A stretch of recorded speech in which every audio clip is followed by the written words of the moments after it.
falar então agora de soja livre de desmatamento, o que é imprescindível nos relatórios de sustentabilidade sobre o cumprimento desses compromissos. Tem um guia chegando aí que foi lançado com essas orientações. E a nossa conversa então agora é com o Thiago Masson, que é coordenador de conservação para a soja sustentável da TNC Brasil. Boa tarde, bem-vindo. Boa tarde, Simone. Muito obrigado. Obrigado pela oportunidade. Boa tarde a todos que nos assistem. Esse bate-papo agora, Thiago. Os importadores da nossa principal commodity aí e também os que compram produtos derivados da soja, esses países buscam parceiros comerciais cada vez mais, não é mesmo? Comprometidos com o desmatamento zero, não é? Exatamente. É um pouco nesse contexto que a gente elaborou esse projeto, esse guia que foi elaborado em parceria com a Imaflora aqui no Brasil, dentro desse contexto internacional que a gente vem assistindo a inúmeros países, blocos, regiões, adotando regras bastante importantes em relação ao desmatamento zero das agropecuárias, né? A gente tem um exemplo mais próximo agora da União Europeia, mas também temos sinalizações importantes de outros mercados. China avançando muito com a questão do desmatamento ilegal, sinalizações importantes dos Estados Unidos. A Reino Unido também trabalhando uma normativa similar com o desmatamento ilegal. Mas também nós temos, no âmbito privado, inúmeras empresas, agroindústria, por exemplo, empresas mais próximas aos consumidores finais, que nós chamamos de downstream companies, que também estão adotando seus próprios compromissos privados de eliminar o desmatamento de suas cadeias de originação, suas cadeias agropecuárias. E é por isso que a gente elaborou, a TNC Brasil, a The Nature Conservancy, em parceria com a Imaflora, elaborou esse guia, cujo público-alvo são as companhias mais próximas aos consumidores finais, para que eles possam entender de fato quais são toda essa metodologia envolvida, todas as questões técnicas envolvidas no relatório de sustentabilidade, para que elas possam de fato entender os compromissos, avaliar os riscos e entender também o progresso dessas trading companies em relação à originação de soja sem desmatamento, que nós chamamos de soja com desmatamento zero. Tiago, para promover essa transparência aí no setor do que se é feito da porteira para dentro e também da porteira para fora, em relação à soja livre aí do desmatamento, como esse guia, então, vai ajudar as empresas a conhecerem todos os elos da cadeia? Como é que vai ser, como elas devem, então, fazer essa análise, então, desses relatórios? Perfeito, Simone. Quando a gente olha um relatório de sustentabilidade para as pessoas que não são da área, existem muitas questões técnicas e metodologia que precisam ser muito bem explicadas. Então, a ideia é que esse guia, na verdade, a gente não reinventa a roda, que a gente compila as melhores práticas internacionais de auditoria, de relatórios, para que essas empresas consigam entender questões extremamente técnicas. Vou trazer alguns exemplos para vocês. Por exemplo, como as trading companies estão monitorando e fazendo a rastreabilidade de indiretos. Qual é a metodologia utilizada pela trading company? Qual o conceito de desmatamento utilizado pela companhia e adotado em seu compromisso público de desmatamento zero? Esse conceito, ele abrange áreas florestais, ele também abrange áreas não florestais, ele é específico a um bioma, ou ele abrange todos os biomas nos quais essa empresa tem algum tipo de originação de soja. Então, são questões extremamente técnicas, específicas, como, por exemplo, a empresa vem trabalhando a questão para eliminar a chamada triangulação dentro da sua cadeia de originação. De forma que esse guia ele traz respostas muito práticas, muito objetivas para essas perguntas, de forma a melhorar o que você muito bem mencionou nessa segunda pergunta, melhorar a transparência dentro da cadeia agropecuária como um todo da soja, né? É um trabalho colaborativo, é um trabalho baseado em ciência, e principalmente baseado em metodologias já experimentadas e já recomendadas internacionalmente. O Thiago, importante também falar, mencionar aqui dessas empresas conhecerem também os fornecedores diretos e também os indiretos, não é? Exatamente. A cadeia de soja ela possui também essa dinâmica entre fornecedores diretos. Para quem está nos assistindo, fornecedores indiretos são aqueles, por exemplo, as cooperativas que compram de centenas de diversos produtores rurais.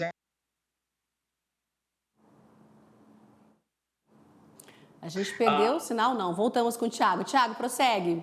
Voltamos? Não sei Voltamos. onde vocês pararam, mas vamos lá. Eu Vamos estava lá. explicando sobre a questão de Isso. indiretos, né?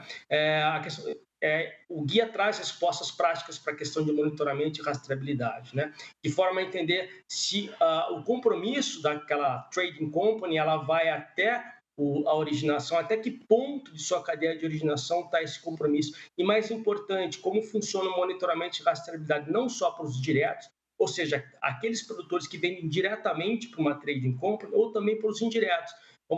Como, por exemplo, a gente pode citar uma cooperativa que agrega a soja de diversos produtores de uma determinada região e vendem e comercializa esse volume já de diversos produtores por uma trading company. A questão é até que ponto, o ideal é que esse monitoramento, essa rastreabilidade chegue exatamente até o que nós chamamos de polígono da propriedade. Agora, Tiago, com essa moratória da soja, o Brasil ele consegue atender, então, essa demanda dos mercados dos países importadores da soja brasileira? A moratória da soja é um exemplo mundial, né? Um exemplo internacional de como todo o setor, de uma forma muito colaborativa, pode atender a diversos fatores. A questão das mudanças climáticas que está afetando diretamente aí o dia a dia do nosso produtor rural, né? A gente vem assistindo aí as secas cada vez mais intensas aqui no Brasil, mas na América do Sul como um todo.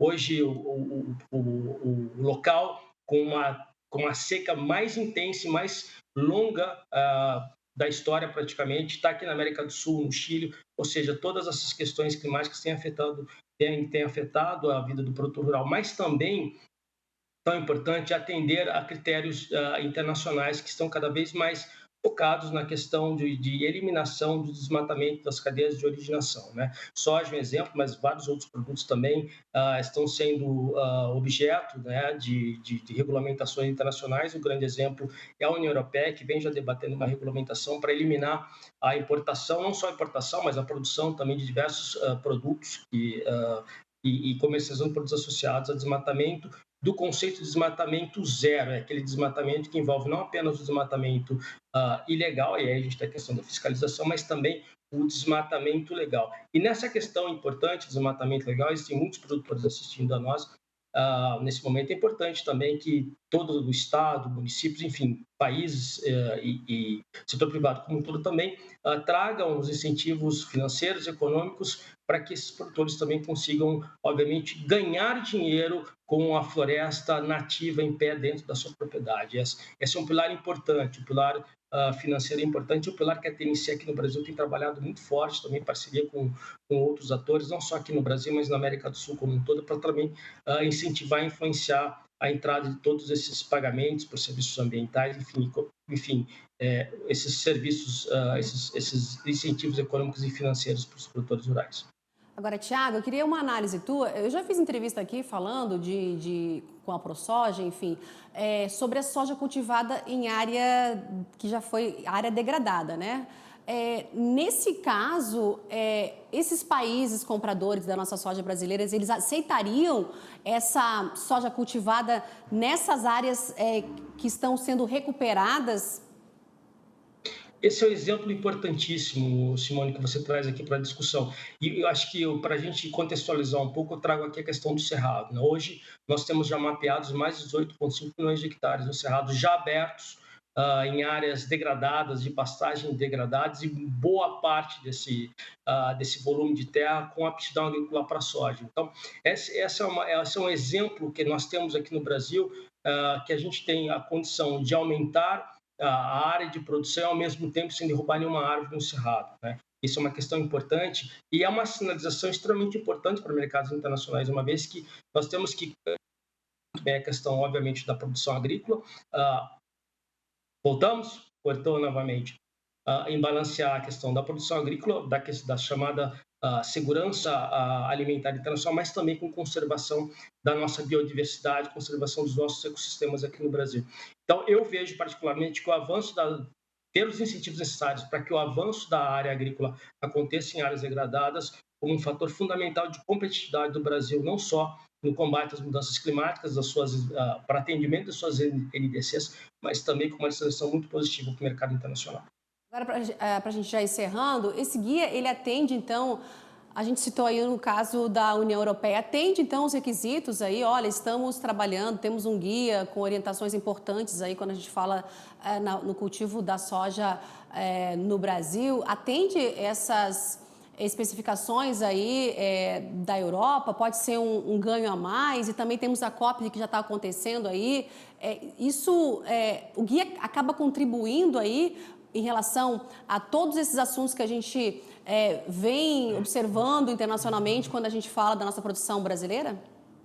Sem dúvida, mas veja que o foco, a grande contribuição desse guia é ajudar com que essas empresas consigam realmente identificar os fornecedores de soja que atendam suas políticas públicas de desmatamento zero. Então, ao trazer essas informações de uma forma muito objetiva, com bons exemplos, esse guia obviamente contribui para que a cadeia, para a transparência de questões relacionadas a desmatamento zero na cadeia. E a partir do momento que ele contribui com essa maior transparência, obviamente que ele acaba também ajudando que essas empresas tornem-se cada vez mais adaptadas ou mais próximas às inúmeras regulamentações que estão vindo de fora para dentro. Então, ao trazer essa transparência, ao trazer essa metodologia, a gente entende que esse guia pode ajudar, sim, nos esforços das empresas, dos produtores rurais, a reduzir, a eliminar o desmatamento das cadeias de originação.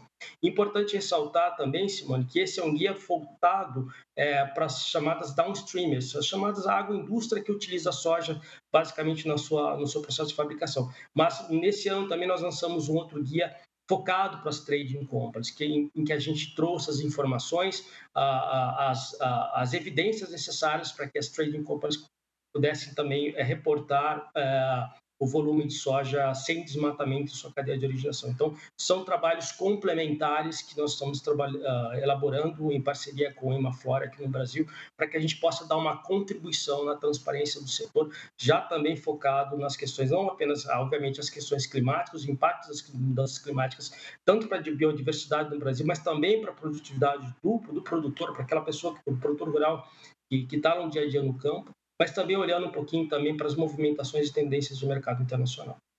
Tá certo, Thiago. Muito obrigada, então, pela sua análise, falando do guia aí. Eu conversei, então, com o Thiago Masson, que é coordenador de conservação para soja sustentável da TNC Brasil. Mais uma vez, muito obrigada e até uma próxima oportunidade aqui.